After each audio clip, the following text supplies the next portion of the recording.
میں ایک گھر کے قریب سے گزر رہا تھا کہ اچانک مجھے گھر کے اندر سے ایک 10 سالہ بچے کے رونے کی آواز آئی۔ آواز میں اتنا درد تھا کہ مجھے مجبوراً گھر میں داخل ہو کر معلوم کرنا پڑا کہ یہ 10 سالہ بچہ کیوں رو رہا ہے۔ اندر داخل ہو کر میں نے دیکھا کہ ماں اپنے بیٹے کو آہستہ سے مارتی اور بچے کے ساتھ خود بھی رونے لگتی۔ میں نے آگے ہو کر پوچھا، بہن کیوں بچے کو مار رہی ہو جب کہ خود بھی روتی ہو؟ اس نے جواب دیا کہ بھائی آپ کو تو معلوم ہے کہ اس کے والد اللہ کو پیارے ہو گئے ہیں اور ہم بہت غریب بھی ہیں۔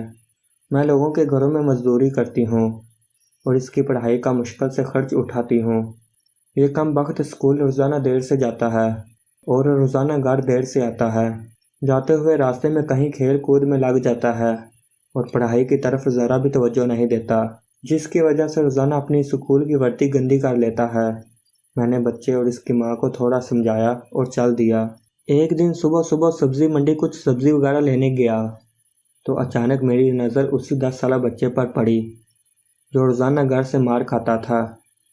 کیا دیکھتا ہوں کہ وہ بچہ منڈی میں پھر رہا ہے اور جو دکاندار اپنی دکانوں کے لیے سبزی خرید کر اپنی بوریوں میں ڈالتے تو ان سے کوئی سبزی زمین پر گر جاتی اور وہ بچہ اسے فوراً اٹھا کر اپنی جھولی میں ڈال لیتا۔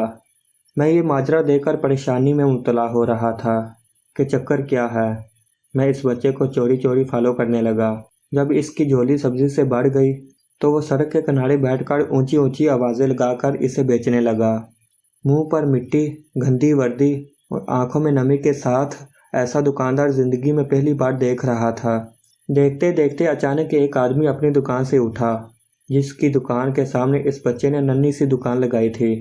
اس شخص نے آتے ہی ایک زوردار پاؤں مار کر اس ننھی سی دکان کو ایک ہی جھٹکے میں ساری سڑک پر پھیلا دیا اور بازو سے پکڑ کر اس بچے کو بھی اٹھا کر دھکا دے دیا۔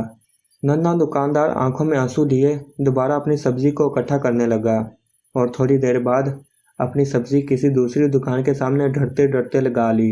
بھلا ہو اس شخص کا جس کی دکان کے سامنے اب اس نے اپنی ننھی سی دکان لگائی۔ اس شخص نے اس بچے کو کچھ نہیں کہا۔ تھوڑی سی سبزی تھی، جلد ہی فروخت ہو گئی اور وہ بچہ اٹھا اور بازار میں ایک کپڑے والی دکان میں داخل ہوا اور دکاندار کو وہ پیسے دے کر دکان میں پڑا اپنا اسکول بیگ اٹھایا اور بنا کچھ کہے اسکول کی جانب چل دیا۔ میں بھی اس کے پیچھے پیچھے چل رہا تھا۔ جب وہ بچہ اسکول گیا تو 1 گھنٹہ دیر ہو چکی تھی، جس پر اس کے استاد نے ڈنڈے سے اسے خوب مارا۔ میں نے جلدی سے جا کر استاد کو منع کیا کہ یتیم بچہ ہے، اسے مت مارو۔ استاد فرمانے لگے کہ سر یہ روزانہ 1 گھنٹہ دیر سے آتا ہے، میں روزانہ اسے سزا دیتا ہوں کہ ڈر سے اسکول ٹائم پر آئے اور کئی بار اس کے گھر بھی پیغام دے چکا ہوں۔ بچہ مار کھانے کے بعد کلاس میں بیٹھ کر پڑھنے لگا۔ میں نے اس کے استاد کا نمبر لیا اور گھر کی طرف چل دیا۔ گھر جا کر معلوم ہوا کہ میں جو سبزی لینے گیا تھا وہ تو بھول ہی گیا ہوں۔ حسب معمول بچے نے اسکول سے گھر آ کر ماں سے ایک بار پھر مار کھائی ہوگی۔ ساری رات میرا سر چکراتا رہا۔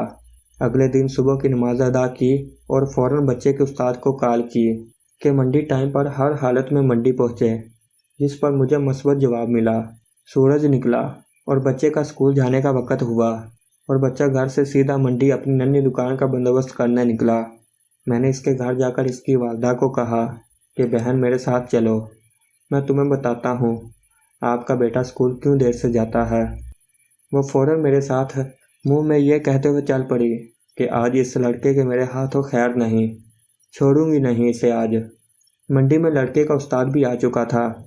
ہم تینوں نے منڈی کی 3 مختلف جگہوں پر پوزیشنیں سنبھال لیں اور ننھی دکان والے کو چھپ کر دیکھنے لگے۔ حسب معمول آج بھی اسے کافی لوگوں سے جھڑکیں لینی پڑی اور آخر کار وہ لڑکا اپنی سبزی فروخت کر کے کپڑے والی دکان کی طرف چل دیا۔ اچانک میری نظر اس کی ماں پر پڑی تو کیا دیکھتا ہوں کہ بہت ہی درد بڑی سسکیاں لے کر زاروں قطار رو رہی تھی اور میں نے فوراً اس کے استاد کی طرف دیکھا تو بہت شدت سے اس کے آنسو بہہ رہے تھے۔